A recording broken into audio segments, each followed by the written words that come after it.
আসসালামু আলাইকুম আমার প্রিয় ভাই ও বোনেরা, আশা করি আপনারা সবাই ভালো আছেন। আপনাদের দোয়ায় আমি অনেক অনেক ভালো আছি, আলহামদুলিল্লাহ।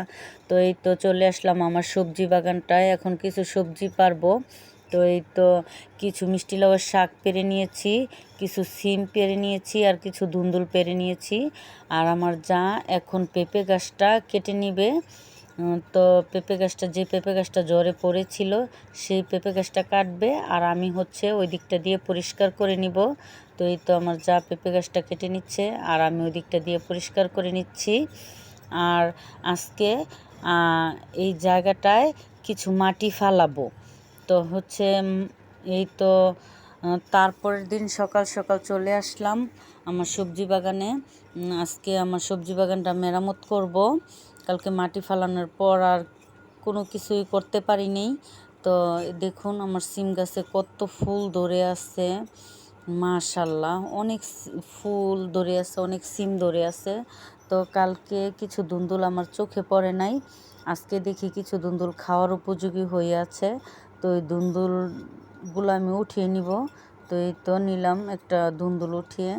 তো এই ধুন্দুল গাছটা এখনও ধুন্দুল হইতাছে গাছটায়।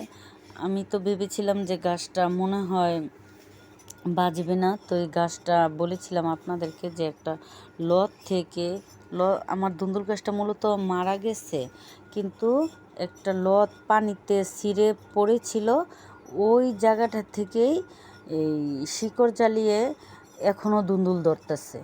তো এই দেখুন কত ছোট ছোট ধুন্দুল ধরে আছে, আর বড় ধুন্দুলগুলো আমি পেরে নিলাম। তো 3টা ধুন্দুল পেরে নিয়েছি।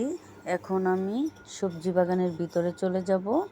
তো আমার যা আগে এসে এই বেগুনের বালতিগুলা সরিয়ে নিয়েছে।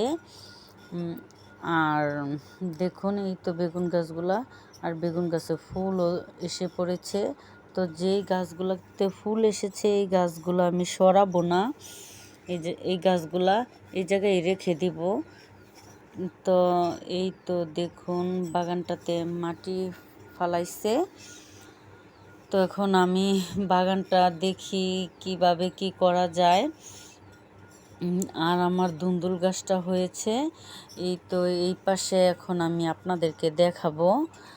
তো ধুন্দুল গাছের গোড়ায় আমি একটা ক্যারেট দিয়ে রেখেছি, ওই জায়গা থেকে আমি পানি উঠিয়ে গাছে দিই।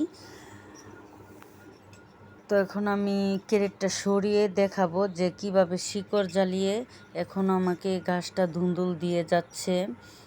তো এই তো দেখুন এই যে শিকড়টা থেকে এই গাছটা থেকেই শিকড় জ্বালিয়ে এই গাছটা এখনও আমাকে ধুন্দুল দিচ্ছে। তো আজ এ পর্যন্তই, ভালো থাকবেন, সুস্থ থাকবেন, আল্লাহ হাফেজ।